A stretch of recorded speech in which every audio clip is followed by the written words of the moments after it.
you and I right now are in beta brainwave patterns. And in beta, your attention is on your body in space and time. You're aware that you're in your body and you're in an environment and you're living in time. And the function of the brain is to create meaning and to create coherence between what's going on in our outer world and what's going on in our inner world. We're trying to make sense of that.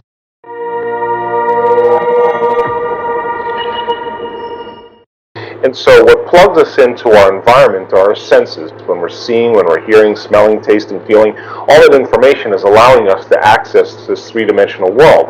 If you didn't have any of your senses, you couldn't experience the 3D world. So in a sense then, when you're paying attention to your outer environment in your body, your brain waves are in what's called beta brainwaves because it's got a lot of information to organize.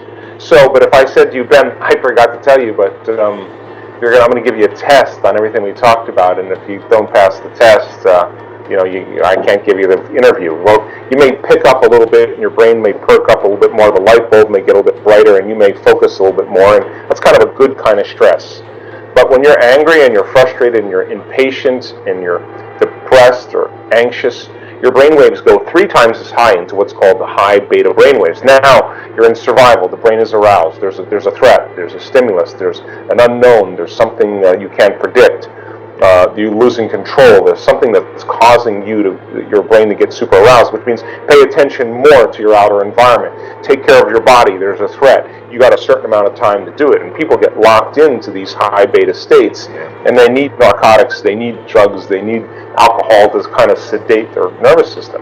Well, the moment you start changing your breathing, the moment you close your eyes, the moment we play soft music in the background, and you're all of a sudden less preoccupied with your body, with your environment and time, your brainwaves slow down from beta brainwaves to alpha brainwaves. And in alpha, you start paying attention more to your inner world and less to your outer world. You stop thinking with the voice in your head, and you start imaging and pictures and scenes.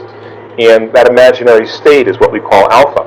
If your body starts to fall asleep and your mind is awake, that's called theta. That's a perfect hypnagogic state where you're very suggestible. If you go into delta, your body's in a catatonic state, you're unconscious most of the time, although we have certain measurements where we have people in delta and they're awake, and your body's in a restorative state. Now, when you get down, we've seen this in our research, when you start moving down into alpha and theta and the brain starts getting very coherent, very organized, the brain starts to synchronize. The front of the brain starts talking to the back of the brain. The person is connecting. They're not analyzing and they're thinking. When the brain starts getting very organized in that alpha and theta state, something magical happens. All of a sudden, the theta and alpha state, low alpha and theta, starts to act as a carrier wave, and all of a sudden the sympathetic nervous system switches on, and all of a sudden energy from the body starts being released up into the brain, and the brain gets highly aroused, and they go into what's called gamma brainwave patterns. Now the arousal is not coming from the lion in the Serengeti or the coworker that's pissing you off. It's coming from your body's energy, and it's being released back up into the brain, and a gate at the brainstem opens up called the thalamic gate, and the sympathetic nervous system drives this energy right up to the limbic brain, and then right up into the neocortex, and now the person is in that super aware or super conscious state. And the arousal is, in this case, very healthy instead of very unhealthy, like the hormones of stress. And the person is very lucid, and they're very clear, and they're more aware and more conscious than they've ever been. And if you're more aware, you're more conscious, then you have more energy, and all of a sudden the brain starts going into these very high energetic states. I mean, our energy measurements are sometimes 200 times normal in the brain, sometimes 300 times normal. That person is connected, and now their body is asleep. Body is completely relaxed, and they're in bliss. They're having an orgasm in their head. It's the only way I can describe it. And they're creating a long-term memory because it's so profound. And the gate opens up, and all of a sudden, now they're completely connected, and all of a sudden, ching, ching, ching, we start seeing their brain just downloading data. It's incredible, and we can now predict it. We can say, oh, watch it, he's going to pop.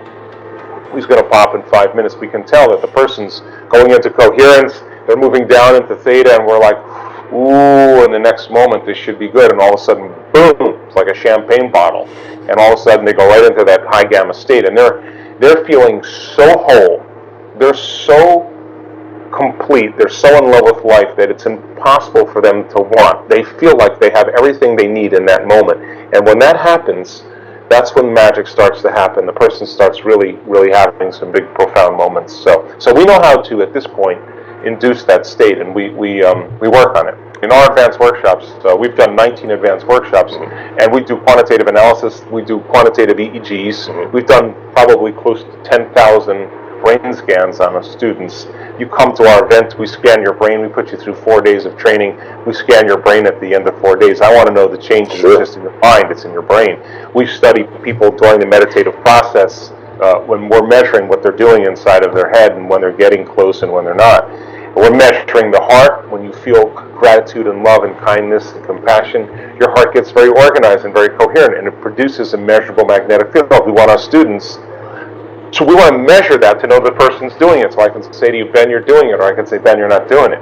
So when we see a person that can sustain gratitude or joy or freedom for an extended period of time, it's becoming a skill. They walk out into their life, and they're not just paying attention to their outer world, they're paying attention to this feeling because it's so good.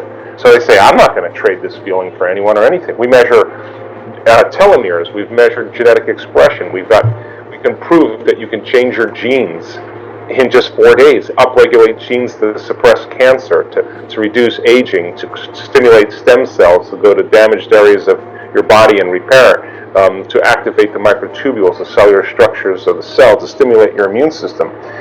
We were able to do that in 4 days, try on new genes, to measure the immune system responses, neurotransmitters, energy in the room, energy around people's bodies, because all of this information shows people how powerful they really are. And that's kind of why I wrote Becoming Supernatural, because common people are doing the uncommon, and the measurements are off the chart, and everybody's starting to figure this out, and now people are becoming less reliant on things outside of them and more trusting of the resources that they have within them. We measure telomeres, and telomeres are the little shoestrings on the end of your DNA that when a cell replicates, they shorten.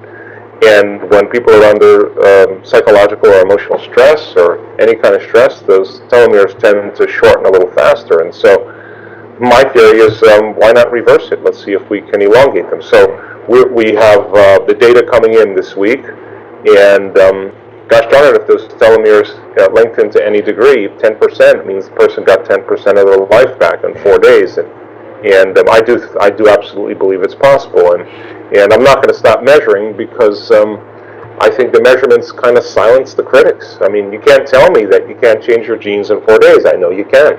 You can't tell me that you can't change your brain waves and make it a skill. I know you can. So Everyone's a skeptic, Joe. Everyone's always going to be a skeptic, right? Yeah. So, but when you see the research and you see the data, yeah, maybe not everybody can do it, but if you got 50% of your community doing it, it's a pretty damn good sign that anything's possible.